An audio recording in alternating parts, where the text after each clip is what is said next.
is CMO at Intelligent Medical Objects, IMO, in abbreviation, that is based out of Chicago. I believe the company has about 270 or so employees, right, Michael? Yep, that's like that. Right. And prior to IMO, Michael was global marketing leader at IBM Watson Health, which I'm sure nobody has heard of IBM Watson Health. Joke. I'm sure plenty of people have.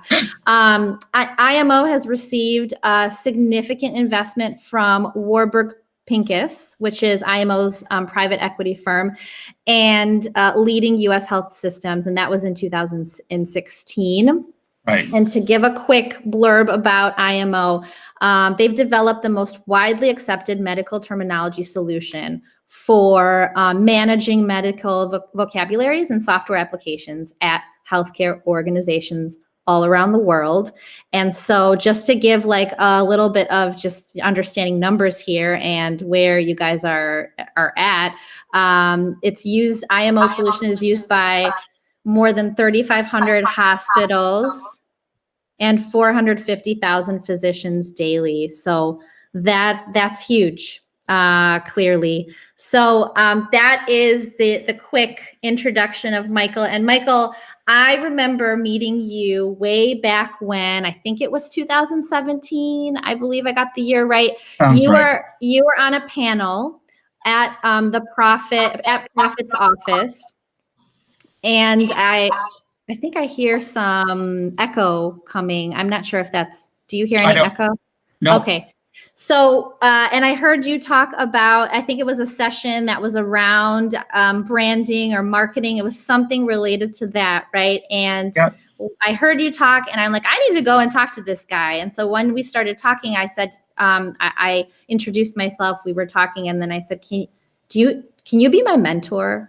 And so I basically I was like, I really connect with this person. He knows what he's talking about and I could learn a lot from him. And that's really how we met, right? Am I getting anything wrong? That's exactly how we met. It was exactly like that. We were able to, I think, share a beer or a glass of wine after that panel and chat, and then we sort of began our relationship. And not only just you and me, but then you introduced me to a handful of folks that were in your network, and we had some in-person meetings. And so it was a totally serendipitous meeting, but it's certainly been great for me to get to know you and to see the kinds of things you're working on.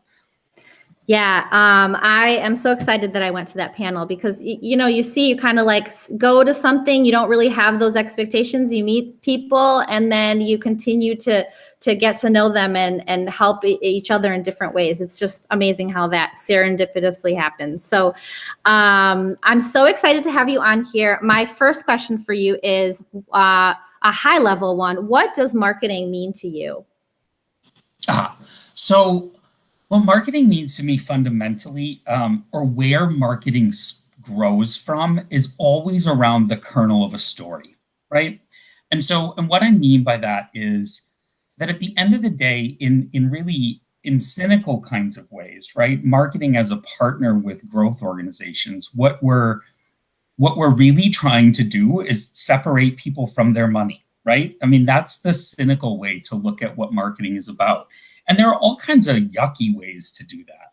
But what I think not only makes folks who work in marketing find value in their work, but also ultimately makes, so if we think about that relationship, right, between someone who is positioning something that might make somebody's life better, right, whether that's a device you use in your home, whether that's something that you wear, right, that makes you feel good, or whether it's something like IMO works in, which is healthcare technology, which of course has a little bit, bigger stake in the world, thankfully, than, buying a new sweater or something like that. But at the end of the day, we're ultimately trying to improve people's lives, I think, but we are trying to get them to buy the things we have versus having someone else buy them. And so I think that focus on storytelling is really important for marketers because, like I said, it makes the work that we do, I think, really authentic. But more, or as importantly, if you can tell a convincing story to someone about why this thing will benefit them, or why they will find joy in it, or why they will find it makes their lives easier, if you can focus on that story, that really becomes a story not just about us versus them in a selling relationship, but a story that's about all of us together, the world just becomes a better place, right? And the things that then you wind up buying, again, whether that's an iPhone or whether that's a piece of healthcare technology software, there's a sense of shared relationship in storytelling that ultimately says, in some instances, one entity is a provider and one entity is a consumer, but we're part of the same, right? We're part of the same ecosystem. We're part of the same circle. And I fundamentally believe that successful marketing strategies begin and end with storytelling. And so for me, that's really what it's about, is how do we tell stories that if we're building things or selling things that ultimately aim to improve life, right? In whatever form that takes. If we're doing that through the lens of telling a compelling story, our success rates are ultimately going to be a whole lot higher than if we're just, standing on the corner like a carnival barker, just hollering at people. So that's really how I think about marketing as an abstract concept. And then from there, of course, you delve into all the nitty gritty. That's the technical aspects of what we do. But if you start and end with storytelling, I think that the work for marketers becomes real and meaningful. And then hopefully the things that are produced and ultimately sold for consumers are things that they will come back and buy again and again and again, right? So that's my quick answer to that question. That's awesome. I love that. I think a lot of marketers can jump on that train because,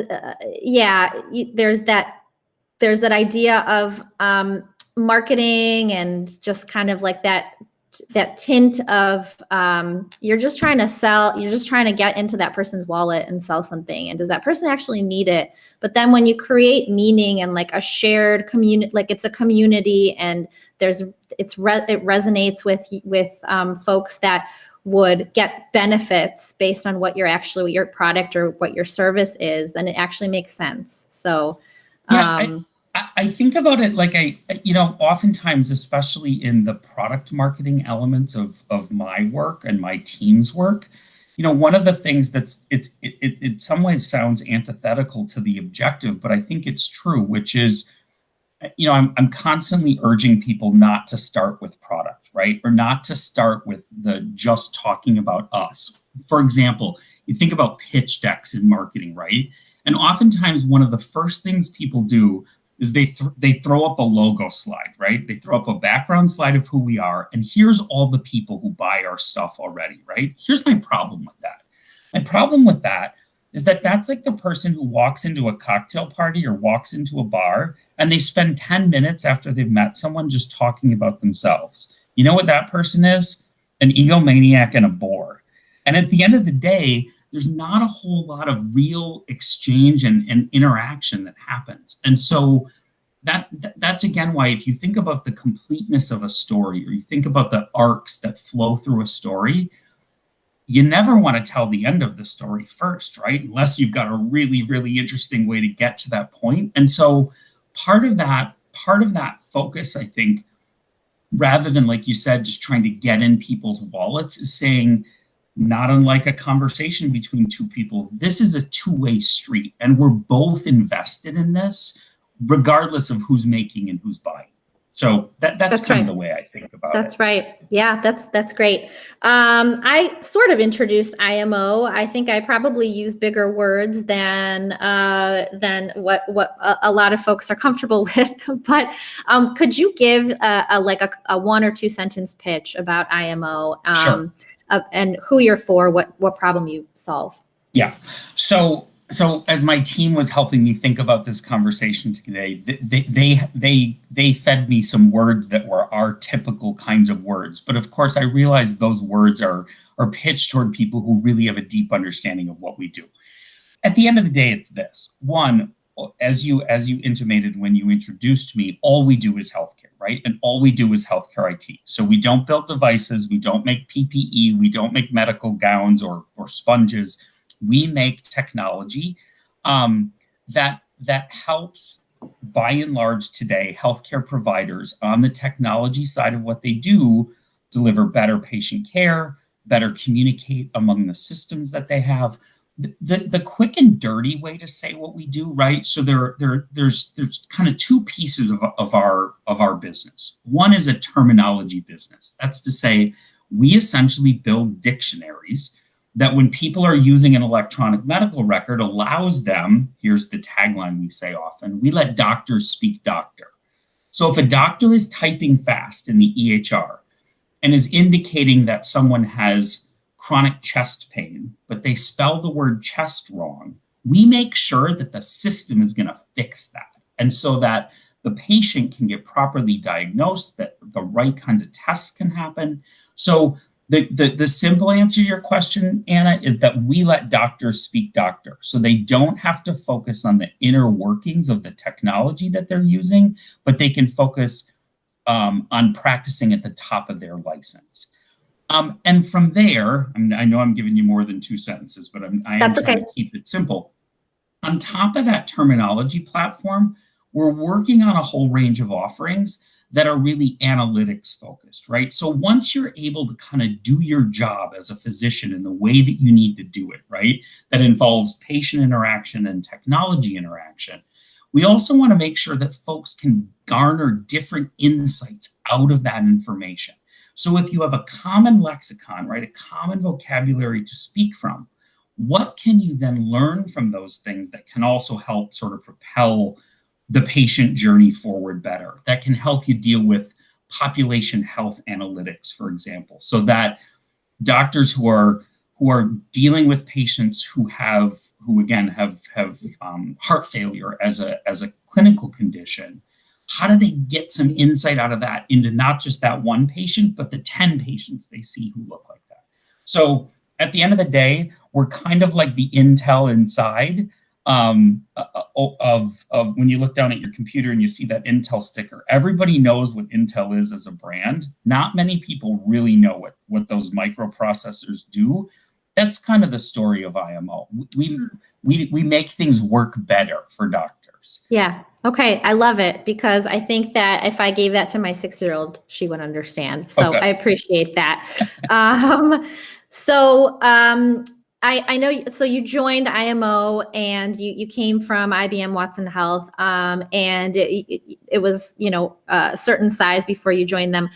What does the team look like right now? What's the team structure? How has that changed since you started there? Yeah, so it's changed radically. And in part, that was what inspired me to come to IMO. And it was also it was very clearly set out by our CEO, Ann Barnes, who said, Michael, part of why I'm asking you to come here is to help us shake things up, right? So when I joined IMO, there was a marketing function and a small team, but it was a team that was largely focused on trade shows. And I'm sure we're going to talk about that later because it's one of the ways, of course, in the time of what is a global pandemic that marketing has radically changed in the space of just a handful of months. But really, that's what they were doing. So there weren't foundational systems in place. There weren't the right kinds of best practices happening, right? Another way to kind of think about that is that IMO was kind of the best kept secret in HIT. Like our brand recognition, there were a lot of people using us, but not a lot of people who necessarily knew what that was. So my first two jobs really were, one, to build a team and to build a rock star solid team, which I have rock star solid people around me. I'm so grateful for them. And also then to develop really those core and foundational kinds of both disciplines and tools to make sure we did that. So I went from a team of 3 or 4 folks to a team today that's 15 and a team that will likely grow by a couple more folks next year. So I imagine for IMO, the right size of my team is probably somewhere between 18 and 20, and I think we'll get there. But again, in the space of 9 months last year, I went from 3 or 4 to 15. Wow. My department is organized in a pretty simple way, which is to say I have a person who leads external communications. I have a brand and content person, leader, and team. I have a product team, a product marketing team, and then I have a strategy team. And that strategy team is also really what in some parlance is called marketing performance. So it's campaigns, it's trade shows, it is marketing strategy, and then it's all the data and analytics, it's marketing operations. I'm also tremendously fortunate in two ways. One of which is of my leadership team, so in those buckets that I just talked about, I have three tremendously talented and smart women who lead those teams, and for whatever crazy reason, they all actually decided to come with me from IBM Watson Health. So two of them were on my team at Watson Health before, and Jessica, who runs communications for me, didn't work on my team, but I had worked closely with her. And so with all three of them, when I was making the big decision to join IMO, I said, here's the secret, I probably shouldn't tell out loud, but frankly, at that time, I said to them, I'm not sure I know 100% what IMO does, but I am so convinced. I am so convinced after talking to our CEO, after talking to our chief operating officer, after talking to our head of sales, these people who had started to build the foundation for where IMO is going. I am so convinced that this is a really special company and a really special opportunity, frankly, to have a great foundation, but to start to build some things from scratch. So what I remember one day saying to Christy and Barbie, I said, I don't know what we're going to do, but I'm like, who do you want to wake up to next to for the next 3, 4, 5, 6 years and do some cool stuff? And they were like, we're in. And I'm so grateful that those folks have come with me, that they have grown, that they have built their own teams and really, nourish those kinds of best practices and employee engagement and all that kind of stuff. So that's wonderful. So that's my team. So we're a super close knit team. I was saying to someone the other day, like, we tend to know what people's dogs' names are, what kind of beer people drink, who's dating whom, right? Those are all part and parcel of what we do on my team. Because at the end of the day, my philosophy with team building, and I talk to my team about this a lot, is this. Marketers, especially because they tend to have big personalities, they're not going to like each other every day.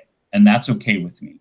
But what I ask people to do is start from a position of care, which is to say, I don't care if you like each other every day, but you have to care about each other. And I think we've built a team that really does care about each other. And when we do that, it really allows us, when we engage on a personal level, but also when we engage in our work, it means that we've always got each other's backs, even when sometimes we're pulling our hair out at each other. As you can see, I've pulled a lot of my hair out over time. So that's a little flavor of my team. But like I said, we've got a great, smart group of people. They all work well together and independently. I'm so proud to have 3 strong women leaders on my team. I couldn't be happier. That's amazing. So awesome. I think that the people part in startups is one of the toughest parts. The processes that you build, like the infrastructure you put in place, is also super tough. But once you have that down, everything else becomes easier, right? So yeah. That's amazing. So let's talk about marketing. Let's talk about marketing at IMO. What's working really well for you guys right now? Like, what channels? And maybe, I guess you started talking about trade shows and how that's kind of, taken a pause. What channels are working well for you guys this year? So, I mean, I have a great, it's a great story wrapped inside tragedy, which is to say, as I look back again, when you and I were talking earlier, what day is it? What month is it? What year is it? But, the biggest HIT healthcare information technology trade show of the year is HIMSS. And HIMSS typically happens in the first quarter. So we were 6 days away from HIMSS starting, I think, when IMO made the decision based on the data we were seeing around COVID-19 to say, we are not putting our people at risk. We're not going to this event. And literally, Melissa Bell, my partner in crime who runs our growth organization, Melissa and I were on the phone early in the morning, and she and I made the call for IMO together, right? We said, nope, we're not going to do this. hours later is when HIMSS actually canceled its conference. And so that was a trial by fire in many ways, because not only had we invested oodles of time, but oodles of money, oodles of hotel and plane and food reservations and all of this stuff, and suddenly that evaporated. And so part of, I think, the biggest success for us this year was, one, being able to think and move quickly. But I'm gonna tout my team for a second, because we all got together in a room. I think that was a Thursday when we made that call. We all got together in a room on Friday, and what had immediately started to happen, which you're still seeing, is, but at that point in late February, early March, it was really different. You started to see people scramble and say, okay, we have a trade show next week. We're not going to be able to do it. Like, let's create 1 million webinars and blah, blah, blah. But the technology platforms weren't in place. Like, none of that stuff was ready. That's a different way of saying a whole bunch of people in my industry, at least around HIMSS, started to swim upstream. And what they tried to do is recreate an in-person experience in a virtual way in 5 days. My team said, that's bonkers. We're not going to swim upstream. We're going to swim downstream. Like, we are literally going to let ourselves float. And what we did is developed a campaign that was called No Travel Required. And what we leaned into was, for everybody being disappointed about not being able to go to a trade show, think about all the things you complain about when you have to travel, like not getting enough sleep, like having to glad hand with everybody and their brother, like having to make or miss or lose flight connections. And so part of what we did was built a whole digital campaign that said, yep, it's too bad that this stuff got canceled. We're not going to cram you into a whole bunch of webinars next week. Instead, we're going to engage with you on your time while you're sorting out your world. And the best part of this is, ding, ding, ding, no travel required. And so we did a bunch of really creative visual stuff my team built. We did a whole bunch of different messaging that all focused on themes that basically said, again, for all the disappointment, think about all the benefits you get from having to be able to think about challenges and problems that you might be having in your business without having to actually go somewhere to do that. And one, it was a resounding success. Our website traffic went through the roof in March. And of course, some of that was happening organically as people couldn't travel and migrated to different things. But I think the fact that we didn't tie ourselves in knots trying to, frankly, cobble some crap together, which is, I think, what a lot of people did. They got better at it over time. But in those early days, I think it was the Wild West, right? We didn't twist ourselves in knots in that way. And so that was a really successful example of what I think is sometimes fighting fire with matches is not the way to go. Frankly, never fighting fire with matches is the way to go. And we didn't even try to do that. So the shift to digital is a big, big deal. That is so refreshing to hear you say that, because as a marketer at a startup, you're constantly under pressure to do more than you can, and you always have to prioritize. And I'm sure when people were scrambling, that just like that lever gets turned up high, right? It's just like, okay, we are going to miss our numbers and we need to just do something else, and quickly let's scramble to figure this stuff out. What you guys did is so refreshing, because somebody on that strategy team, I don't know, maybe it's all of you guys, came up with the idea to like stop and think of a really interesting campaign that people would engage with, right? That was the whole point. How do we get people to engage with us during this crazy time? It's not scrambling to create the 1,000 webinars, right? It's something else. It's the getting for people to connect with us, with our messaging, with our visuals, and thinking about the benefits of not having to travel. So like shedding a positive light. That's so awesome. And it's great that you guys took the time to think about that. Yeah, and it really, I mean, and by the way, I will tell you that was not without anxiety at that point or even in the middle of the year. So let me give you a downstream example. We had a target for how many marketing qualified leads we were going to deliver this year. where do most of our marketing qualified leads come from in our scoring model? Well, certainly some come through digital channels, some come through webinar models, but a lot of those, we score someone at 100 when they meet with us face to face. In the middle, even late summer, we were tracking at less than 20%, think in July, we were at 27% of target on MQLs.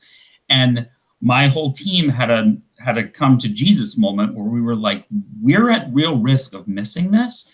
And so we ramped very, very quickly then at the end of the summer to say, we got to go after these numbers hard in pretty creative ways. On October, so like I said, I think in end of July, we were at 27% of target. On October 20th, we hit our MQL goal for the year. And so like there was a moment, or more than a moment, when we thought things were going sideways. But I think that perspective to just take a breath and say, okay, let's think smart. Let's figure out what we need to do. Let's not panic. That's part of my advice, especially in the startup space, is there's so much noise that could lead you to panic or to over tweak things. And sometimes it's just the literal and figurative taking a breath is really important. Yeah.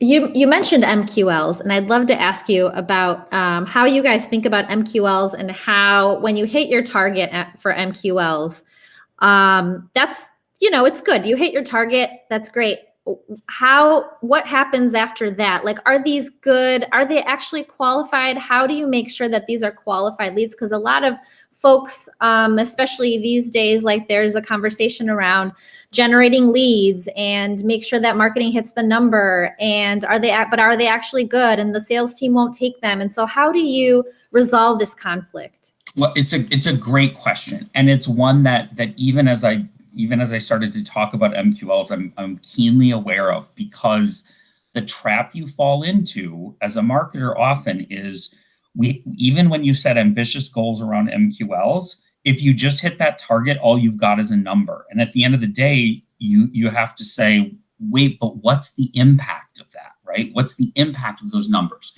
So the answer to the question, Anna, is you ultimately, if you are not following that through ultimately to conversion, all you're doing is counting. And I don't care then if your goal was 100, 1,000, or 100,000 MQLs. If they're garbage and they don't convert, if you're not communicating effectively with salespeople to make sure that not only the quality of any individual lead, but in general, the quality of those leads is improving, that you're putting pressure on your scoring model to say, hey, in this month, we've moved this number of leads over, right? What's the activity that's happening on the sales side to qualify them? What's then happening from a deal progression standpoint? And what's happening from a win-loss standpoint? And if you look at that not on an annualized goal basis, but on a month-to-month basis, it really helps. And I'll give you something then tactically we did. So one of the things we realized was really important was ongoing conversations between sales and marketing, right? Sales and marketing need to be truly partners in crime. They cannot be in a one can't be subservient to the other, right? And you have to break down that tension. So we created a long meeting, a 90-minute meeting. And by the way, I am allergic to 90-minute meetings. Frankly, I'm allergic to hour-long meetings most of the time. But we created an hour-long meeting that's called The Loop. And its focus is really on feedback loops between the sales and marketing organization, so that we can have those conversations about what's really, folks who are in the field, folks who are on the phone, right, doing business development, what's really happening with the quality of things we're handing over to you? What additional tools do you need, whether that's collateral, whether that's some messaging? What kinds of things do you need to frankly help us all be successful together, so that it's not simply marketing, throwing a lead over the wall and hoping for the best. It's not just the sales group who's sitting quietly grumbling, saying, they're kicking us all these numbers, but frankly, none of this is really resonating in the right way, and we're not converting any of this. If you don't have that piece that's about a conversation, you're ultimately going to not be as successful as you can. And again, for the purposes largely of your audiences, Anna, because we're all at different sized companies, I think this is one thing that is universally true, which is I don't care if you have a 2-person marketing team and a 5-person sales team, or a 50-person marketing team and a 500-person sales team. If you don't have a feedback loop, if you do not have ongoing and frequent enough that you can make changes more often than quarterly, right? Because you can have quarterly benchmarks for things, but if you can't do that on the fly, you're never going to be as successful as you need to. So yeah, you called me out on something that was good, which is, yeah, Michael, stop counting your MQLs and really tell us what those things mean. At the end of the day, we should hold marketers accountable as shepherds. And what I mean by that is we're not responsible for closing the deal, and we can't. That's where salespeople have expertise. But it is not just our job to raise the sheep. It's our job to shepherd that sheep through all the way to, let's use a non-food example, to shearing some wool to make a pretty sweater, right? Or whatever you want to say. Eat the sheep. You wanted to say to eat the sheep, but I wanted to say to eat the sheep, but for the vegans in the room today, we'll stay away from that metaphor, and we won't talk about slaughter. We'll talk about warmth. Yeah, beautiful. Thank you so much for answering that. I know that that's on a lot of people's minds. And it is still a problem within companies. And I think that you broke it down really well and gave some great tactical advice there. And it does resonate for small startups and for small, medium businesses too. So thank you for that. What about challenges? Like what are you trying to figure out? What's still like keeping you up at night? Yeah. So if I've learned anything this year, it's that well, let me use the example. One of the things that prior to COVID, prior to many businesses going remote, prior to the world changing, I think one of the things that folks complained about was, not unlike the travel example we used before, but people talked about meeting fatigue. Now people talk about Zoom fatigue, right? Or Teams fatigue, or Google Meets fatigue. I think the lesson there for me was, we did some really smart things, I think, on my team this year to sort of pivot quickly. But the rest of the world caught up with the way, frankly, our own biology works, the way our own psyche works, the way our own selling and buying behaviors work. And so one of the things that we saw this year is that early on, webinars were you could get everybody and their brother engaged in joining a webinar, for example. You could get everybody and their brother engaged in joining a virtual meeting and doing simple things like turning on their cameras so that you had a little bit of a more human feel to those interactions versus a conference call. But when we spend our entire days on computers, when conferences, for example, have largely gone to virtual formats, and now we're in the fourth quarter, and part of what we look at in the data is that registrations for webinars, for example, are still high, but our attendance rates have dropped to some extent. Now, we've still had some successes, but I think that's a perfectly logical response to the kind of human experience that people are feeling. And that's the thing that's really important too, right? Don't forget that whatever industry you're in, whatever you're selling or marketing, at the other end of the other side of the table is always someone who's a buyer, but they're still a human being. And so I think the lesson that I learned there is that the challenges we face as marketers today, and by the way, this isn't just tied to COVID, although a lot of it has been disrupted by COVID.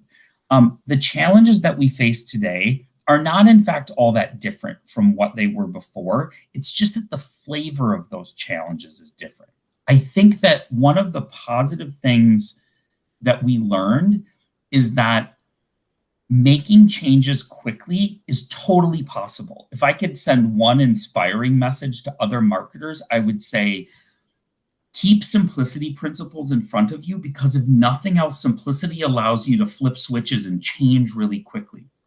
But what's happened as we start to think in more active ways about those changes is that you're going to our audiences are coming to expect that we're going to switch things up again. So like as we get into first and second quarter next year, marketers better be thinking about some other creative ways to get people engaged and attracted, because the speed with which things changed this year during COVID, the refrain that's going to come back to us all as marketers, I would imagine, in the first half of next year is, what have you done for me lately? Like, what's the next new cool thing? Not that you're selling, but how you're selling it to me, or how you're marketing it to me.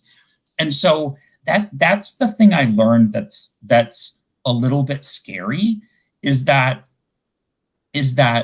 we've succeeded in some ways in figuring out how to transfer from in-person events to virtual events. We've succeeded in exploring different kinds of virtual channels or digital channels, but the expectation is that we're going to keep thinking creatively. And so there's pressure there for the next new approach. In some cases, Anna, I think it might revert. Look, I've never been a huge fan of, for example, direct mail, because I think direct mail, at least in my own user behavior, becomes something I glance at and then I throw away, right? Printing a brochure to hand out, to mail out or hand out at a conference seems to me to be pointless. However, I think there's some real opportunity to think about account-based marketing. And account-based marketing can play in a lot of those components where there's a physical aspect of what you're doing, but the strategy isn't just about an old style approach or an old style channel. The strategy has to be around, how are we engaging people differently? What's going to be that wow factor that's going to make someone say, not just, oh, someone sent me physically something in the mail, but what do they know about me? And so what looks like perhaps an old school kind of approach to marketing isn't old school at all, because it's all the segmentation homework, for example, you have to do behind the scenes that makes that a contemporary practice that might use something like direct mail that's a little more old-fashioned. Those are the kinds of ways I would encourage marketers to think. Interesting. And so ABM, there are some players that have built systems or provide services and like are super gung-ho. And then there's like some folks that are still like, I don't understand, what is ABM and how am I supposed to use it? And especially if I'm at a startup. So how do you think about bringing in ABM, or maybe like, how have you started to think about using ABM more going into next year? Yeah, so it's a good question, and I'm going to be fully transparent before I start sounding like someone who's espousing something, who's not practicing what he preaches. So we are in the nascent stages at IMO of launching some IBM or ABM approaches. So by the way, again, full confession, I am in no way an expert in ABM. Frankly, there are people on my team who are a lot smarter than this about this than I am.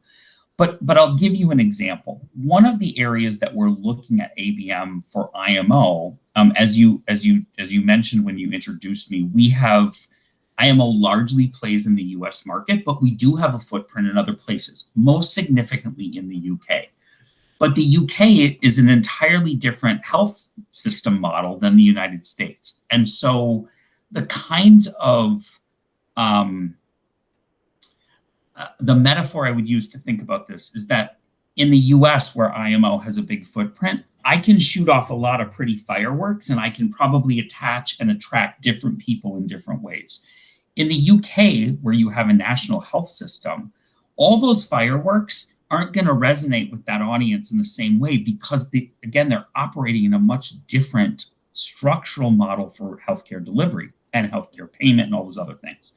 So, and in addition, we don't have as big a footprint in the UK. So one of the things we're looking at doing is figuring out how we can approach key decision makers that are tied either to academic medical centers or that are tied deeply into the National Health Service in the UK. And how can we approach them in very, very specific ways, because IMO isn't a household name in the UK. Even among the medical community, IMO is not a household name. In addition, leveraging ABM in our business in particular based on our channel partners. So part of our terminology is delivered through Cerner and Epic and Allscripts and those EHR channel partners. We need to think about that from a segmentation standpoint, because even overseas, someone who's using a Cerner system is different than someone using an Epic system, and we should not treat those folks the same. So that's the example of where we're looking. But what, again, I would say to people is start small, be simple, figure out your segmentation really, really carefully. Like sending someone out a gift or a series of messages or a customized digital experience. Of course, we can figure out ways to do that. And as you mentioned, there are platforms to make that work if you're of the size where you're ready to sort of jump into that. But even if you're not, doing it in a scrappy guerrilla kind of way, but doing your homework first so that you're not spreading yourself too thin, you're not setting goals that you can't really meet, but that you're really starting small, I think is the best way to launch an ABM model. Awesome. That's great. Thank you for, I bring stuff up that's interesting to me as we go along. And if something is coming up in conversations I'm having or things I'm listening to, then and I hear it from my guest, I like to bring that up too. So I appreciate you kind of jumping in and talking about how you think about it. Great advice. I want to ask you about if you've had a big aha moment, marketing moment the past 6 to 12 months. Maybe it's an overrated marketing trend, or maybe it's an underrated marketing tactic, anything that's kind of come up for you as a big aha. And I guess you have talked about, like, as part of the challenge you just talked about, that is an aha. It's like, now you're challenged to figure out how are you going to engage with folks first and second quarter of next year, given that there's some fatigue in certain things, and you always kind of have to stay nimble with your next marketing strategies and tactics. So anything that that's like a big or small aha moment for this year? Yeah, I think that's good. I think one aha moment was really that there's a lot more, again, given the context or the backdrop of COVID, I think there's a lot more gray area around the things we thought as marketers were tried and true that have been disrupted by something as big as a health crisis, and a health crisis that is tied to transmission that's largely invisible. And that, as we've discovered, right? So I work in healthcare. This is very, very immediate to my business, but don't forget that COVID impacted things like supply chain for toilet paper and hand sanitizer. It impacted aluminum cans for soda. Like, there's a lot of ways in which this had massive business level or industrial impact. And so I think the first aha moment for me and for my team was that even amid that gray area, quick and nimble, to use your point, to use your word before, right? Nimble shifts in your strategy, you can do this, right? And so the bigger aha moment behind that for me is really that don't write your strategies in stone, right? Like I said a little while ago about being allergic to long meetings. The other thing I'm allergic to is overly wrought and frankly too big marketing plans. So my team does campaign planning and really strategic planning in half-year chunks. If my team had their druthers, they'd probably push me to do that quarterly, but I'm still entrenched enough that I resist that.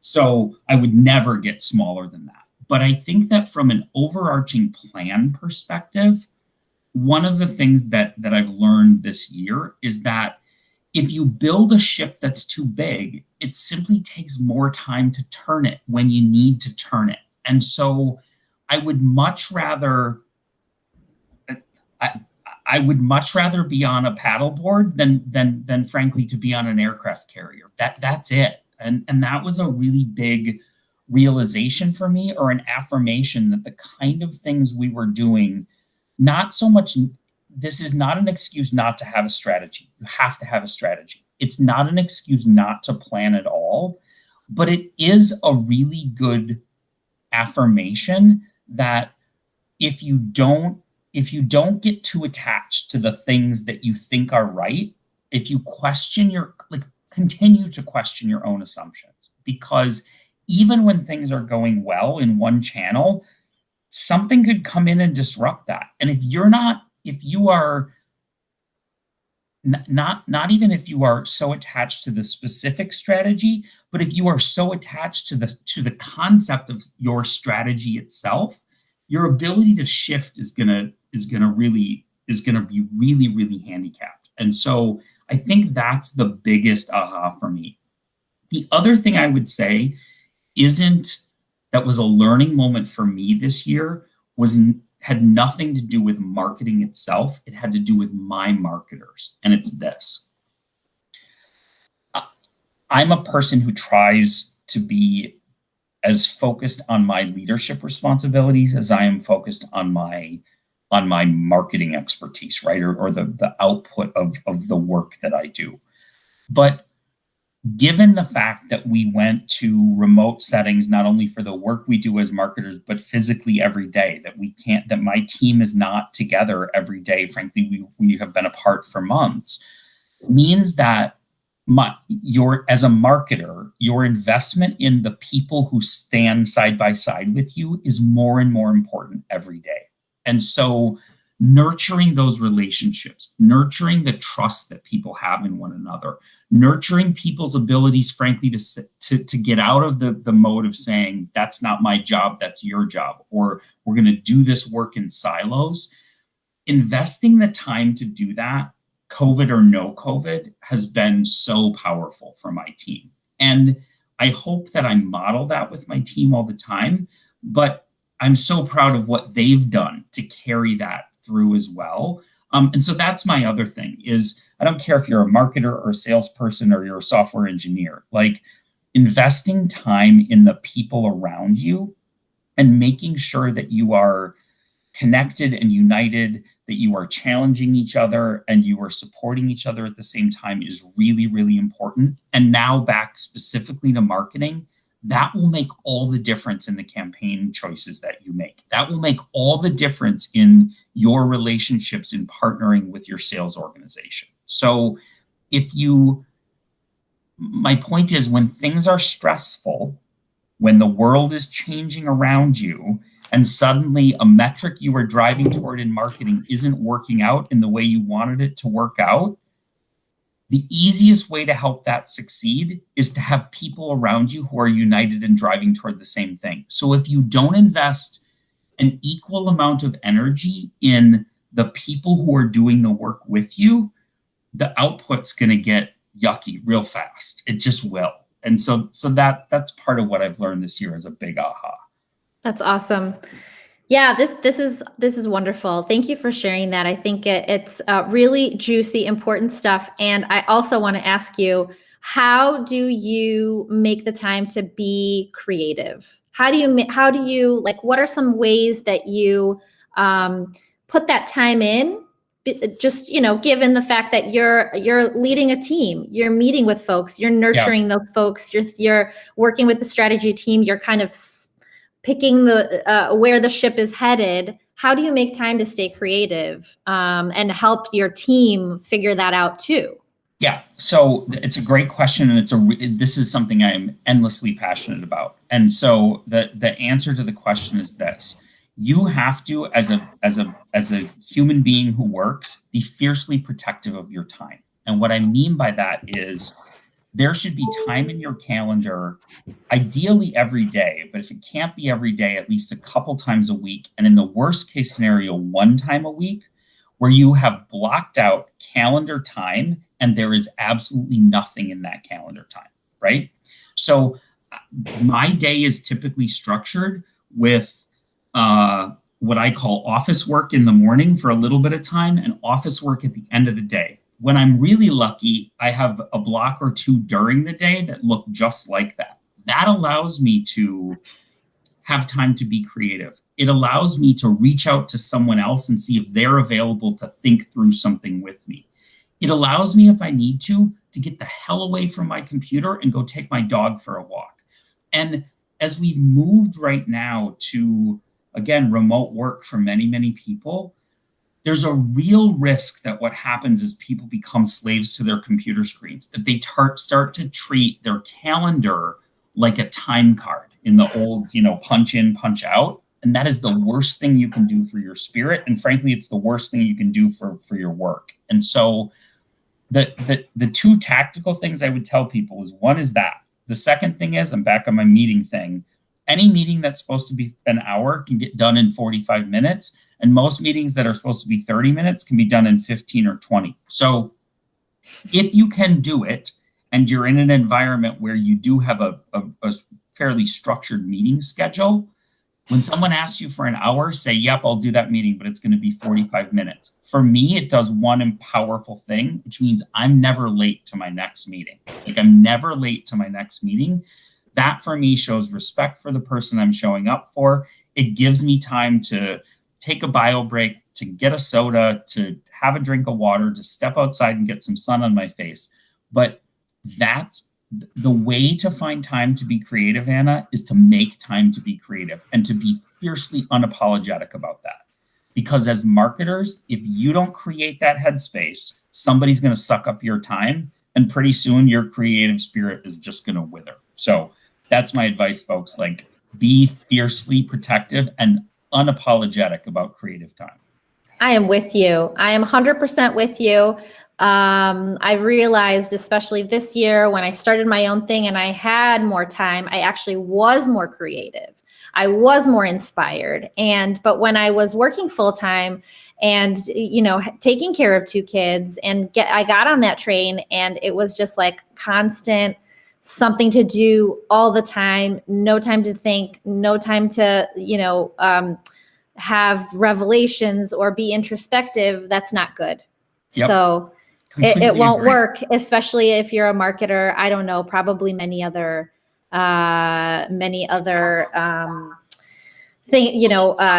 roles out there, I'm sure could use this advice as well. So appreciate that. Thank you, Michael. So I just wanted to let people know how they could reach you. This has been awesome. You can reach Michael on LinkedIn, Michael Klozotsky, and you can find out more about IMO if you visit imohealth.com. Anything else that you wanted to add?